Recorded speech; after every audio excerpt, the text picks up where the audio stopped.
O ateu precisa ser respeitado. O ateísmo não gosta de ter a sua opinião formada pela cabeça dos outros, aquilo que os outros disseram em jargões, ou gírias, ou coisas que fundamentam sua maneira de pensar. Inclusive, essa é a crítica do ateísmo aos crentes, que os crentes teriam a sua opinião formada naquilo que pastores ou líderes religiosos colocam na cabeça deles. Por isso, nesse vídeo eu vou te apresentar a historicidade da formação da Bíblia, mostrando que ela não é uma colcha de retalhos, ou um gibi, ou algo desse gênero.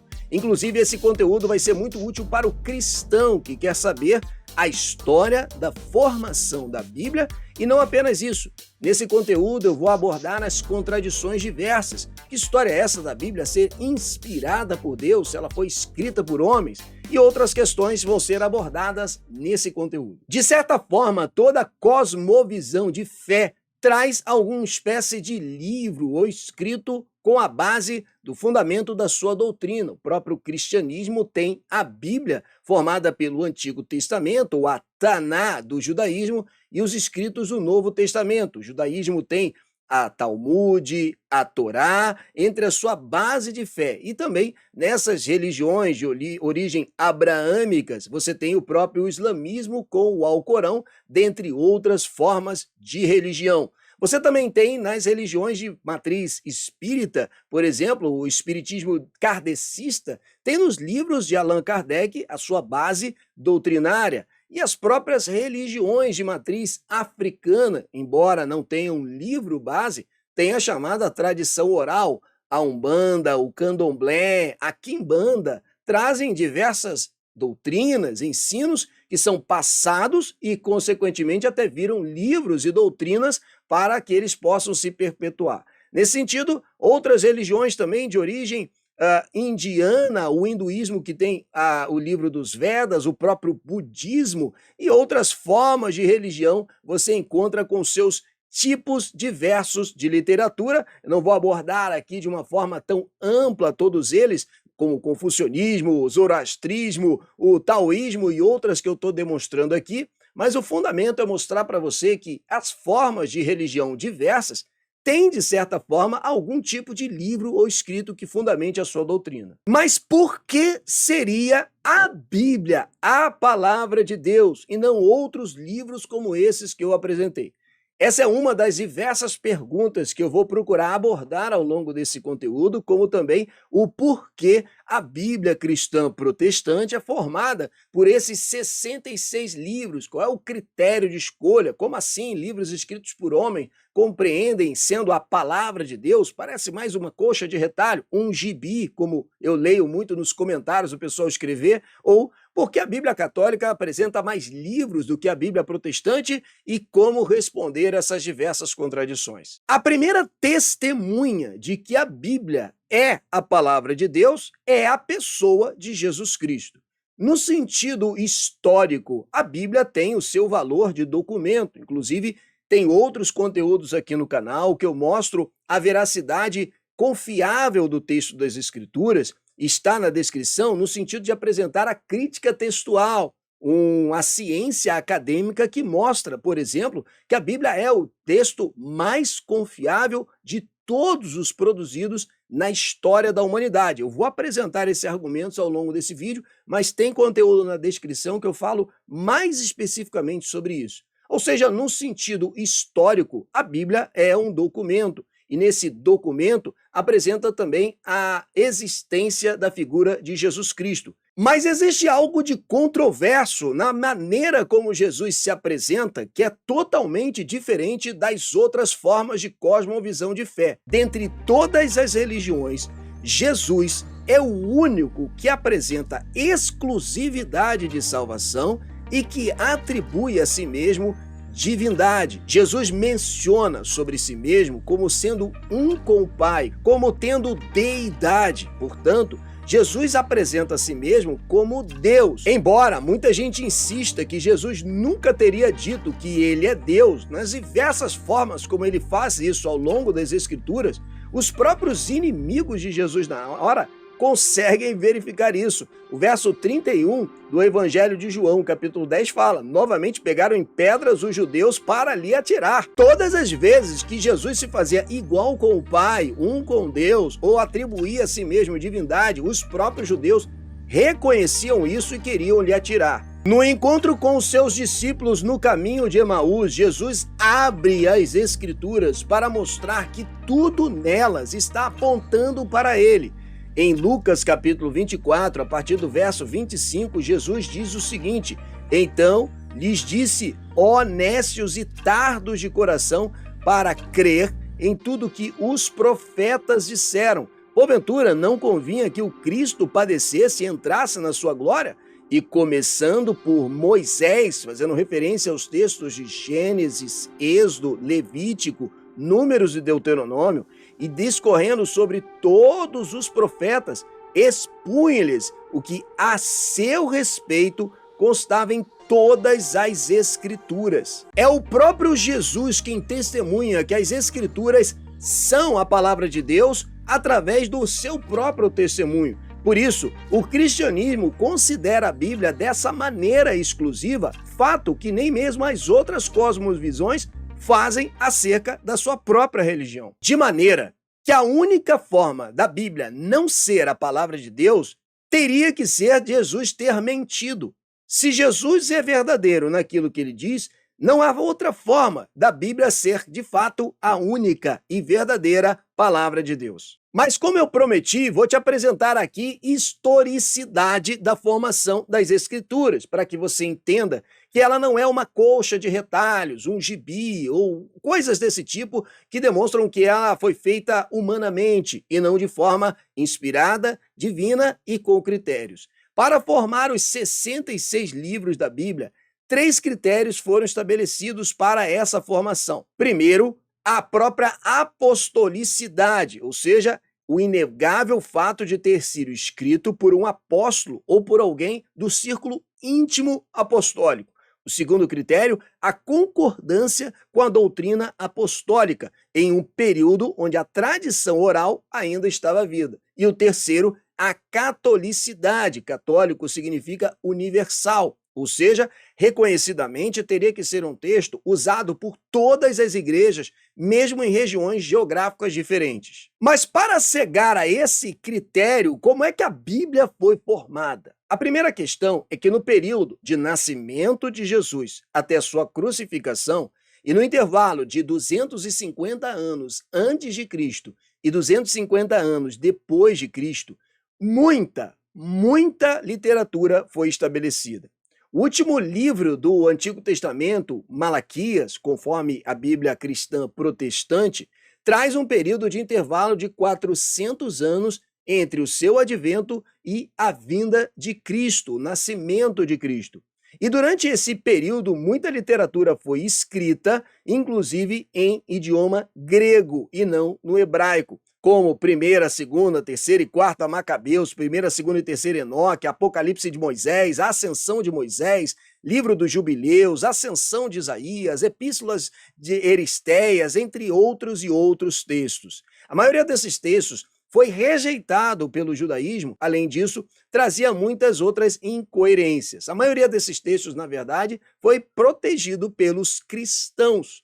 E também, durante o período depois da crucificação de Jesus, muitos outros textos também foram escritos, como mais de 100 evangelhos. Pode ser algo estranho de conceber que apenas 4 evangelhos estão registrados na Bíblia: Mateus, Marcos, Lucas e João. Mas existiram, por exemplo, mais ou menos cerca de 100 evangelhos. O evangelho do Pseudo Tomé, o evangelho da infância de Tomé, o evangelho árabe da infância, o evangelho de Tiago, também a história de José o carpinteiro, o evangelho de Judas, Atos de Pedro, e dentre outros, como a carta de Barnabé e outros escritos. A maioria desses escritos foram estabelecidos pela curiosidade dos primeiros cristãos de tentar preencher algumas lacunas E daí surgiram as histórias mais esquisitas. A história, por exemplo, que Jesus teria matado um amigo de infância porque ele quis mal, ou lhe deu um soco, matou ele na hora. Ou como um passarinho que caiu e Jesus, ao pegá-lo, o passarinho ressuscitou.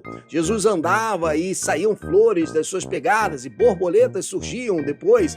Dentre várias outras histórias, a ideia, por exemplo, de que o apóstolo Tomé seria um irmão gêmeo de Jesus, isto sim seria um gibi. Ou seja, se a Bíblia fosse formada por todas essas invenções, aí seria justo atribuir esse termo pejorativo à Bíblia. Mas então, durante esse período de 250 anos antes de Cristo e 250 anos depois de Cristo, como é que foi o critério para estabelecer esses livros? Tais critérios começaram a ser estabelecidos por volta do século III, com a Carta de Atanásio, o Concílio de Hipona e também o Concílio de Cartago, que estabeleceu, ou melhor, reconheceu o cânon.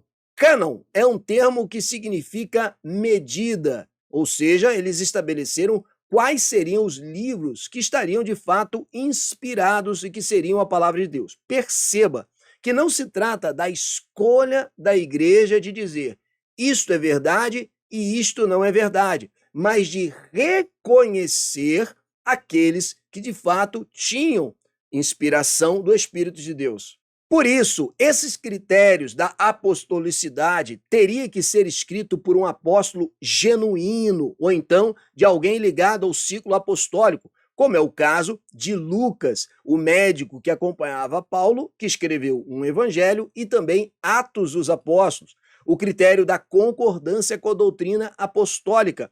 O conteúdo daquela escritura teria que ser reconhecidamente um conteúdo que fosse a doutrina pregada pelos apóstolos nas igrejas. E também a catolicidade ou universalidade do uso daquela carta. Aquela carta teria que ser uma carta que estivesse sendo usada para ensino, seja no norte da África, ou na Europa, ou na Judéia, nas diversas igrejas cristãs formadas. Isso ocorreu porque muitos escritos apócrifos, ocultos, que não tinham inspiração, eram escritos ou carimbados como sendo escritos por Pedro ou por Paulo, quisesse fazer com que aquele escrito fosse reconhecido nas igrejas, eles colocavam o nome de algum apóstolo, mas deveria então ter sido reconhecido por toda a comunidade cristã como autenticamente escrito por um apóstolo de Cristo ou alguém ligado ao seu círculo apostólico. Mas a necessidade disso surgiu com diversas heresias que começaram a surgir,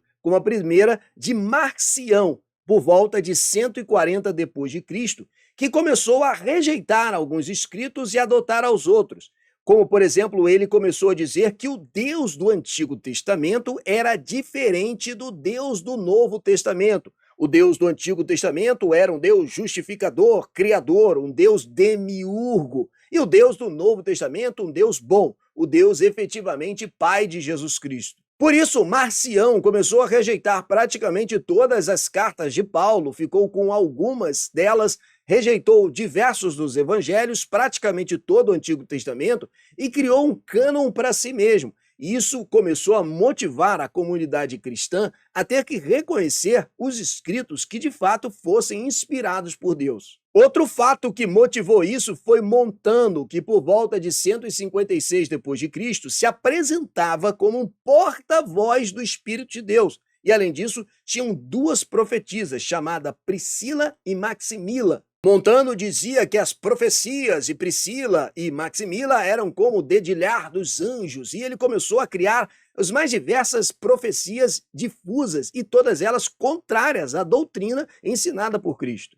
Isso obrigou aos pais apostólicos, durante muitos anos depois, a começar a reconhecer os textos que fossem efetivamente inspirados por Deus. Algumas pessoas podem achar que o apóstolo Paulo, por exemplo, quando estava escrevendo suas cartas, não acreditava que estivesse sendo inspirado pelo Espírito de Deus e que estivesse escrevendo de si mesmo, o que não é verdade.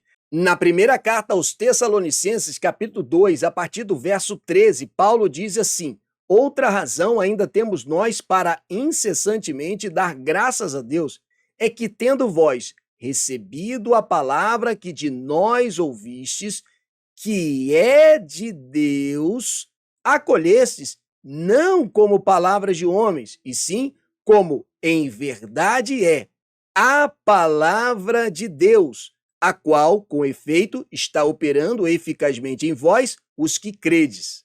O próprio apóstolo Pedro reconhece essa inspiração nas cartas de Paulo e nas demais escrituras, quando ele diz em 2 Pedro, capítulo 3, verso 15, o seguinte: e tende por salvação a longanimidade de nosso Senhor, como igualmente o nosso amado irmão Paulo vos escreveu, segundo a sabedoria que lhe foi dada, ao falar acerca desses assuntos, como de fato costuma fazer em todas as suas epístolas, nas quais há certas coisas difíceis de entender, que os ignorantes e os instáveis deturpam, como também deturpam as demais escrituras, para a própria destruição deles. Pedro está reconhecendo que as epístolas de Paulo têm o mesmo grau de inspiração que as demais escrituras, referindo-se ao Antigo Testamento. E reconhecendo que essa inspiração não anula a virtude ou sabedoria ou qualificação que Paulo tenha para escrever, no caso, a sua sabedoria. Mais à frente no vídeo eu vou falar sobre essa questão de um homem ser inspirado por Deus. A Bíblia foi escrita por homens ou por Deus? Como assim Deus inspira homens? Não foram homens que escreveram? Eu vou abordar esse assunto mais à frente no vídeo, mas aqui já fica claro que Deus, por exemplo, não anula as virtudes, a personalidade, o conhecimento de um homem no ato de inspirá-lo para escrever as Escrituras.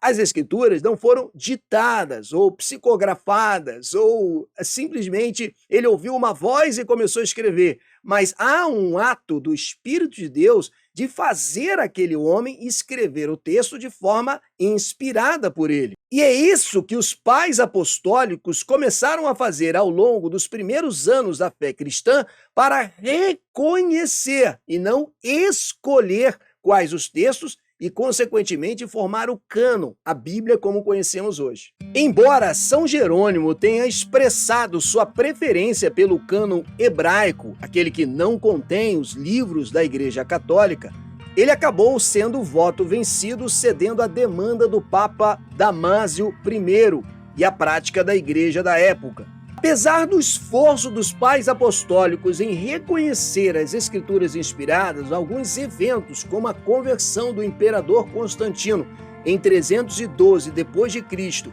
e o Édito de Tessalônica de 387 d.C., forçavam a igreja a ir numa outra direção. As escrituras começaram a ser abandonadas como regra de fé, exatamente deixadas de lado. E a expressão do Papa começou a ter vez. Em outras palavras, o homem, o Papa, começou a ser aquele que determinava as coisas pela tradição oral. Em consequência, as escrituras começaram a ser deixadas de lado. A elevação da autoridade do Papa e a queda da autoridade da Bíblia, das Escrituras, foi um período muito difícil para a igreja. Isso só foi ser corrigido durante a Reforma Protestante de 1517, com as 95 teses de Lutero. Lutero, na sua tradução da Bíblia de 1534, incluiu os textos que a Igreja Católica considera também como inspirados. No entanto, colocou-os à parte, com seu valor histórico, mas não com seu valor de inspiração. Foi o Concílio de Trento, de 1546, que fez com que a Igreja Católica estabelecesse esses livros como sendo também inclusos da Bíblia, o que a Confissão de Westminster, de 1647, removeu, e por isso temos a Bíblia protestante com menos livros do que a Bíblia católica. O problema de muitos livros da Igreja Católica é que ele vai ferir o segundo critério, o critério de concordância com a doutrina apostólica. Muito daquilo que é ensinado nesses livros não é ensinado em nenhum outro e, portanto, refere à doutrina da fé cristã. Estabelece uma série de outras doutrinas, como purgatório, oração pelos mortos e muitas outras doutrinas que, se você olhar o texto inspirado das Escrituras, ele não condiz com nada daquilo que os apóstolos, aqueles que andaram com Cristo, ensinavam. Isso levanta o questionamento que eu falei que ia responder no início do vídeo, com relação a o que a inerrância das Escrituras não negam. Quando se fala de inerrância das Escrituras, muita gente questiona essa ideia de que ela foi escrita por homens. E se foi escrita por homens, ela tem que conter erros. Inclusive, apontam diversos erros de tradução, erros dos copistas. E é isso que eu quero abordar nessa hora. Quando falamos da inerrância das Escrituras, não negamos, por exemplo, o aspecto humano na inspiração da Bíblia, ou seja, a Bíblia não foi ditada aos homens, mas inspirada. É como o texto de 2 Pedro, capítulo 3, verso 15 em diante, em que eu mostrei que Pedro, por exemplo, não nega que a sabedoria que foi dada ao apóstolo Paulo não fica de fora dessa equação da inspiração das Escrituras. Ele considera todas as Escrituras ditas por Paulo como também equivalentes com as outras Escrituras do Antigo Testamento, embora Paulo tem, assim, essa virtude da sabedoria. O fato das Escrituras terem sido inspiradas, ela também aproveitou a personalidade, a cultura, a forma literária do seu autor, mas nem por isso perde de ser inspirado dessa forma. O próprio Jesus já tinha explicado como essa dinâmica funciona, como, por exemplo, em Mateus capítulo 10, verso 19, quando explica aos discípulos sobre aquela oposição que poderia surgir e diz o seguinte: e quando vos entregarem, não cuideis em como ou que haveis de falar, porque naquela hora vos será concedido o que haveis de dizer. Isso não significa que eles vão receber uma voz do além para então responderem exatamente como foi ditado aos seus ouvidos. O verso 20 diz: visto que não sois vós os que falais, mas o Espírito de vosso Pai é quem fala em vós. Outro ponto é que as traduções possuem sim falhas, mas isso em tal baixo grau que não afeta, por exemplo, o fato dos originais das Escrituras terem sido perdidas. Existe um conteúdo aqui no canal em que eu mostro sobre a Bíblia ser confiável e mostro a ciência da crítica textual. Eu vou deixar na descrição esse vídeo e que mostra, por exemplo, que outros textos da antiguidade, como, por exemplo, aqueles que falam das guerras gálicas, que apresentam a figura do imperador Júlio César, eles têm um tempo de intervalo entre o seu original e a cópia preservada de quase 1000 anos, sendo que você tem apenas 10 cópias, e ninguém nega a existência do imperador Júlio César, como também não negam a existência de Aristóteles, apesar de você só ter 5 cópias dos seus escritos e mais de 1400 anos de intervalo entre o original e o manuscrito preservado. Nesse vídeo que eu vou deixar na sua tela e também na descrição, eu falo sobre a questão da crítica textual, uma ciência que considera, por exemplo, o critério do tempo de intervalo entre o original do manuscrito e a primeira cópia preservada, considerando que os originais da Bíblia não existem mais e eles podem ser reconstruídos a partir dessa cópia. E também a multiplicidade de cópias como outro fator da confiabilidade daquele texto das Escrituras. E eu não estou falando apenas da Bíblia, estou falando de qualquer texto histórico da história da humanidade. Nesse sentido, o único texto da antiguidade que possui realmente muitas cópias e um intervalo menor é a famosa Ilíada de Homero, que tem um intervalo entre o seu original e a sua cópia de 500 anos e 1800 cópias, muito acima dos outros textos da antiguidade. Nem por isso a Ilíada de Homero perde para os diversos manuscritos da Bíblia.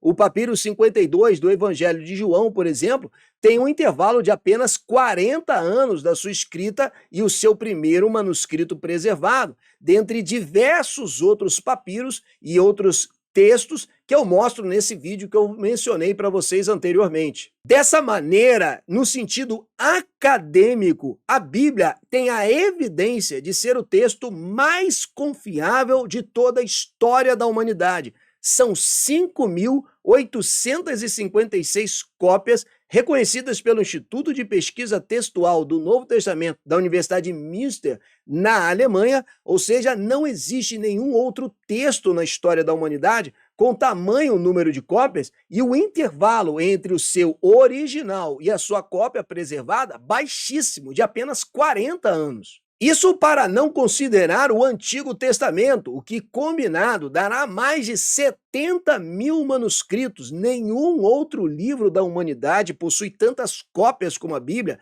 de forma que a ciência da crítica textual da filologia prova de forma acadêmica que a Bíblia é o texto mais confiável da história da humanidade. Sendo assim, quando há falha na tradução, por exemplo, João, filho de Jair, ou João, filho de Jairo, será que o copista adicionou um O ou ele tirou um O? Pelo fato da Bíblia ter diversas cópias, é possível você ter a veracidade do texto e, portanto, as traduções, embora falíveis, não são no sentido de tornar nulo o texto das Escrituras e transformar ele num conjunto de retalhos ou como se fosse um gibi. A inerrância das Escrituras também não nega um terceiro fator, que as traduções possuem variantes de eventos, ou seja, o que muda o ponto de vista enfático e não a doutrina básica. Existem textos na Bíblia em que, por exemplo, Jesus desembarca e encontra um endemoniado gadareno, em outros encontra 2 endemoniados gadarenos. Nesse sentido, algum que está escrevendo coloca ênfase em algum desses 2 que teve uma maior participação ou que estivesse mais protagonizando o evento. Seria a mesma coisa de dizer que Maria, Joana e Silvana foram e resgataram um homem que sofreu um acidente. Uma pessoa diz com essa perspectiva e outro diz, uma mulher chamada Silvana apareceu, tirou o homem do carro, fez massagem respiratória e conseguiu trazê-lo de volta à vida. Ele não nega o fato, por exemplo, que as outras 2 mulheres participaram, mas enfatiza a participação de Silvana. O que você tem é essa realidade da Bíblia, apenas porque as traduções diferentes ou os textos diferentes apresentam variantes do mesmo evento. Inclusive, num testemunho policial, essas variantes são válidas para a valoração de provas, ou seja, até a própria realidade do nosso dia a dia prova que isso não anula o evento que aconteceu. Quando dizemos que a Bíblia é inerrante, não estamos negando a linguagem da Bíblia, que é coloquial e oriunda do seu observador, ou seja, a Bíblia não se propõe a fazer um tratado científico. Mas, por exemplo, quando nós dizemos que o Sol nasceu no Oriente e se pôs no Ocidente, nós não estamos dizendo, de fato, que o Sol nasceu ali, certo? Nós sabemos, cientificamente, que a rotação dos planetas, a Terra em volta do Sol, o Sol não está nascendo no Oriente e se pondo no Ocidente. Mas quando nós queremos ver a meteorologia, nós queremos saber a hora do Sol nascente. Nem por isso anulamos a veracidade de um fato. Quando a Bíblia usa essa linguagem, ela está também fazendo a linguagem a partir do coloquial do seu observador, o que seria academicamente honesto que aqueles que criticam a Bíblia não entrassem nesse sentido. Da mesma forma, quando falamos da inerrância das Escrituras,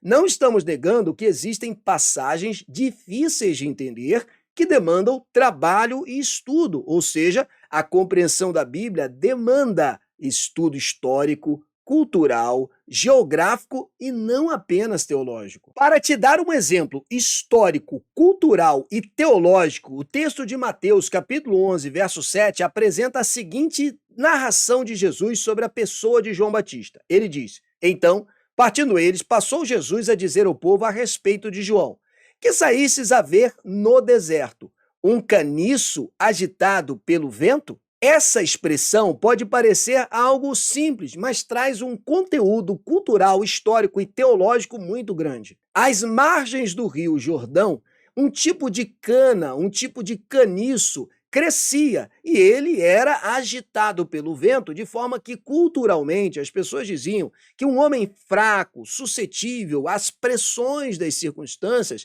era um cara como se fosse um caniço levado pelo vento. E Jesus está dando testemunho que esse homem era um homem forte, vigoroso, de firmes convicções. Seria como hoje dizer fulano é um banana. Como assim, um banana? O que quer dizer essa fruta banana dizendo sobre essa pessoa? Então, a Bíblia requer que você tenha um olhar histórico, cultural, geográfico e, mais ainda, teológico, embora muito da teologia se explique através de estudo. Todas as passagens das Escrituras que são de difícil interpretação conseguem ser perfeitamente respondidas quando você estabelece dois critérios. O primeiro critério é entender os diversos atributos de Deus, sua justiça e, ao mesmo tempo, sua misericórdia, sua longanimidade e, ao mesmo tempo, a sua ira pelo pecado. Eu sei que é difícil, muitas vezes, compreender como Deus pode ser irado e bater firme contra o pecado em um momento e, ao mesmo tempo, ser longânimo e misericordioso em outro. Mas isso tudo encontra perfeita harmonia no segundo critério, quando nós conhecemos a perfeita revelação de Deus na pessoa de Jesus Cristo. Por exemplo, você não diz que Deus é injusto e que deveria agir imediatamente contra todo o mal?